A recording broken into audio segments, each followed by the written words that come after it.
Hello everyone. History की most important series हम start करते हैं। बिना टाइम वेस्ट किए आगे बढ़ते हैं क्वेश्चंस की ओर। चलिए, यहाँ पर पहला क्वेश्चन क्या दिया है, फर्स्ट क्वेश्चंस की ओर बढ़ते हैं। चैनल को सब्सक्राइब ज़रूर कर लें, चैनल को अगर सब्सक्राइब नहीं किया है, और वीडियो को अपने फ्रेंड्स के पास शेयर ज़रूर करते रहें। चलिए आगे बढ़ते हैं। सेंट्रल असेंबली में बम फेंकने के आरोप में भगत सिंह को क्या सज़ा मिली थी? तो ये आजीवन कारावास की सज़ा मिली थी। सेंट्रल असेंबली में जो बम फेंका गया था भगत सिंह के द्वारा, तो भगत सिंह के साथ और कौन था ये आपको कमेंट बॉक्स में कमेंट करके बताना है। तो सज़ा मिली थी क्या आजीवन कारावास मिली थी? आज सेंट्रल असेंबली में बम फेंका गया था इनके द्वारा। बेंच के ऊपर ये बम फेंका गया था। किसी को मारने की मंशा से ये बम नहीं फेंका गया था, सिर्फ दहशत फैलाना इनका मेन उद्देश्य था। आगे बढ़ते हैं। भगत सिंह को फांसी की सज़ा किस आरोप के अंतर्गत मिली थी? तो ये फांसी की सज़ा मिली थी पुलिस अधिकारी सैंडर्स की जो हत्या की गई थी भगत सिंह के द्वारा। इस आरोप में, सैंडर्स की हत्या के आरोप में भगत सिंह को फांसी की सज़ा दी गई थी। याद रखना है आपको, आपको पता होगा इसके बारे में, तो याद रखने की ज़रूरत ही नहीं है, आपको पता है। आगे बढ़ते हैं। यदि भगवान अस्पृश्यता को सहन करता है तो मैं उसे भगवान नहीं मानूंगा। यह शब्द किसने कहा था? तो ये बाल गंगाधर तिलक जी के द्वारा यह कथन कहा गया था। अस्पृश्यता मतलब छुआछूत, नीची जाति का को छुआछूत का एक प्रचलन था उस टाइम पर, अभी नहीं है खैर। तो ये बाल गंगाधर तिलक जी के द्वारा यह कथन कहा गया था। क्या कथन कहा गया था? यदि भगवान अस्पृश्यता को सहन करता है तो मैं उस भगवान को नहीं मानूंगा। तो ये बाल गंगाधर तिलक के द्वारा यह कथन कहा गया था। नेक्स्ट क्वेश्चन की ओर अब आगे बढ़ते हैं हम। किस क्रांतिकारी ने कैदियों के लिए अच्छी सुविधा की मांग करते हुए 64 दिनों के उपवास के पश्चात दम तोड़ दिया था? तो ये जतिन दास ने दम तोड़ दिया था। क्रांतिकारी जेल के अंदर बंद थे, तो अच्छी उन्हें सुविधाएं नहीं मिल रही थी, खाना अच्छा नहीं मिल रहा था, पीने के लिए अच्छा नहीं मिल रहा था। तो उसके लिए 64 दिन का उपवास चला था। तो जो उपवास तो बहुत दिन तक चला था, लेकिन 64 दिन के बाद 64वें दिन जतिन दास ने हत्या तोड़ दी थी भूख के कारण। आगे बढ़ते हैं। पूना के अंग्रेज अधिकारी रैंड की हत्या का जिम्मेदार कौन था? तो यह चोपकर बंधु था। याद रखना है। आगे बढ़ते हैं, आगे बढ़िए नेक्स्ट क्वेश्चन की ओर। इंडिया हाउस की स्थापना किसने की? तो ये श्यामजी कृष्ण वर्मन ने की थी। इंडिया हाउस की स्थापना श्यामजी वर्मन के द्वारा की गई थी, श्यामजी वर्मा के द्वारा की गई थी। Next question. सूर्य सेन किस संगठन से संबंधित थे? तो ये इंडियन रिपब्लिकन आर्मी से संबंधित थे। सूर्य सेन किस संगठन से संबंधित थे? इंडियन रिपब्लिकन आर्मी से यह संबंधित थे। नेक्स्ट क्वेश्चन की ओर आगे बढ़ते हैं। आज़ाद हिंद फौज के किन नेताओं पर लाल किले में मुकदमा चलाया गया था? तो ये शहनवाज खान, गुरदयाल सिंह जो दिल्ली के थे, प्रेम सहगल के ऊपर मुकदमा चलाया गया था। आज़ाद हिंद फौज के किन नेताओं पर लाल किले पे मुकदमा चला था?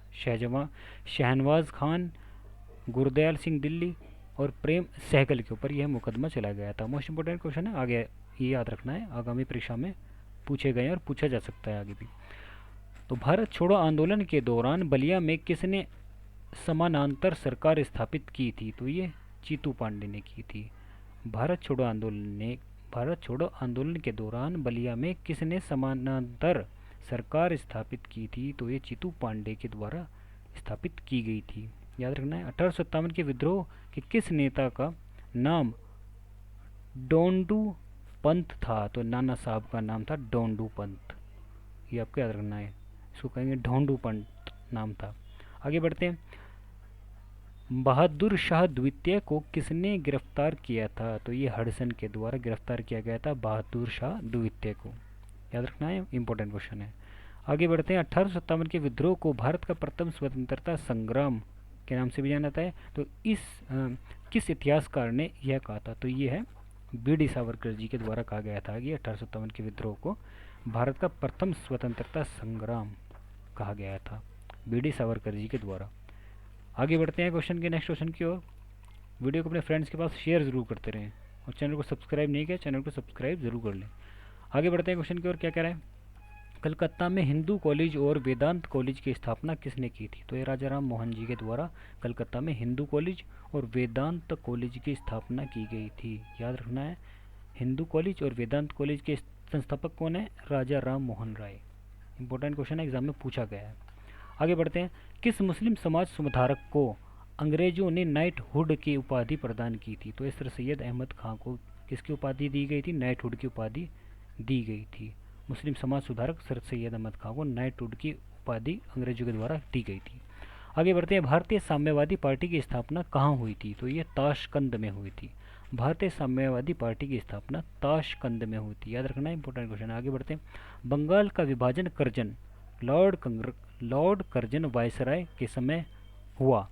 इस विभाजन को किसके काल में रद्द किया गया? तो लॉर्ड हार्डिंग के काल में बंगाल का विभाजन लॉर्ड कर्जन के समय में हुआ था। और इस विभाजन को कब रद्द किया गया था? लॉर्ड हार्डिंग के समय में इसको रद्द कर दिया गया था। आगे बढ़ते हैं क्वेश्चन की ओर। गांधी जी ने असहयोग आंदोलन को वापस क्यों लिया था? आपको पता है चोरी चोरा कांड हुआ था, लगभग 22 पुलिसकर्मियों को जेल के अंदर जला के मार दिया गया था। तो यह एक हिंसक घटना थी, जिसका जब गांधी जी को पता चला तो गांधी जी ने हिंसक कार्यवाही का पता लगते ही गांधी जी ने असहयोग आंदोलन को वापस ले लिया था, याद रखना है, मोस्ट इंपॉर्टेंट क्वेश्चन है।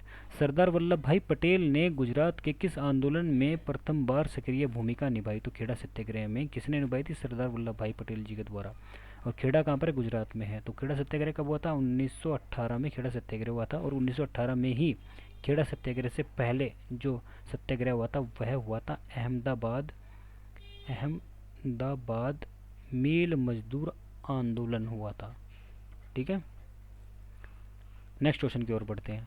लोगों में राष्ट्र प्रेम की भावना जगाने के लिए शिवाजी तथा गणपति महोत्सव का आयोजन किसके द्वारा किया गया था? तो ये बाल गंगाधर तिलक जी के द्वारा किया गया था। शिवाजी तथा गणपति महोत्सव का आयोजन किया गया था लोगों में किसकी भावना पैदा करने के लिए? राष्ट्र प्रेम की भावना पैदा करने के लिए।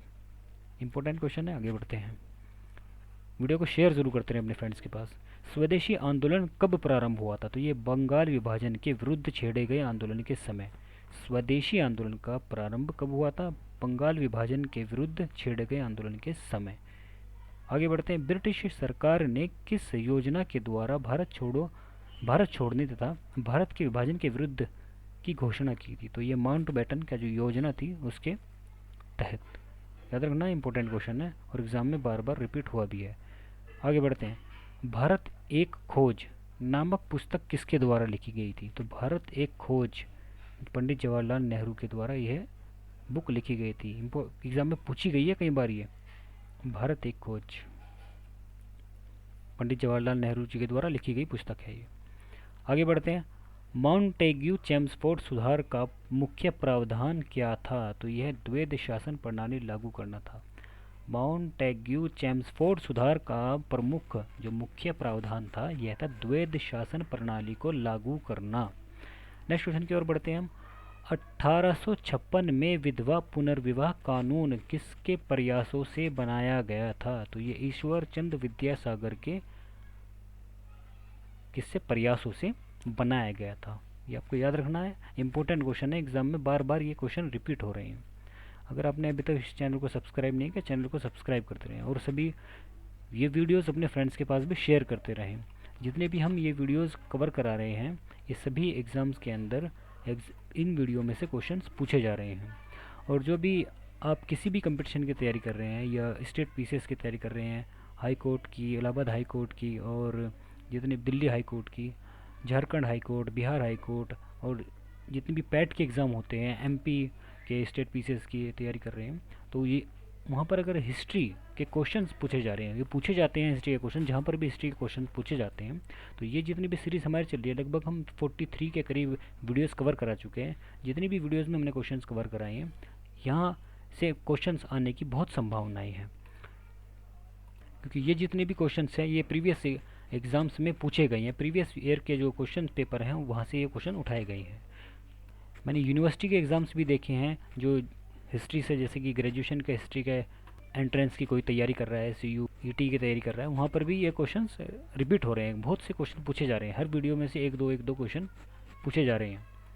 हमारी वीडियो वीक में ट्यूसडे, वेडनेसडे और सैटरडे में शाम 4 बजे हमारी वीडियोज़ आती हैं। हिस्ट्री की जो सीरीज़ चल रही है ये ट्यूसडे, वेडनेसडे और सैटरडे में हमारी वीडियोस 4 बजे पब्लिश हो जाती है। कॉपी पेन लेकर के आप बैठ जाइए 4 बजे के समय, और जितने भी मैं यहाँ पर वीडियोस में क्वेश्चंस कवर करा रहा हूँ और एक्स्ट्रा फैक्ट्स भी जो मैं बता रहा हूँ वो सभी आप अपनी कॉपी में नोट करते रहें और रिवीजन ज़रूर करें। वीडियो को बार बार देखते रहें, उससे क्या होगा कि आपका रिवीजन होता रहेगा। एक बार आप वीडियो देख के अगर आपने छोड़ दी, नोट्स बना के छोड़ दिए, तो क्वेश्चन याद नहीं रहेगा। रिवीजन बहुत ज़रूरी है, बार बार उसका रिवाइज़ करना। आप एक बार देखोगे, 2 बार देखा आपने तो भूल जाओगे, 1-2 बार में। आपने आज वीडियो देख ली, नोट्स बना लिए, तो 3-4 दिन बाद वो भूल जाओगे। तो रिवीजन करना बहुत ज़रूरी है जब तक आपका को सफलता नहीं मिलती। सो फ्रेंड्स, इस वीडियो में इतना ही। वीडियो को ज़्यादा से ज़्यादा अपने फ्रेंड्स के पास शेयर करें, और सेल्फ स्मार्ट स्टडी चैनल को अगर आपने सब्सक्राइब नहीं किया है, चैनल को सब्सक्राइब ज़रूर कर लें, जिससे कि आने वाली सभी वीडियो का अपडेट आपको मिल सके। Thanks for watching and keep learning.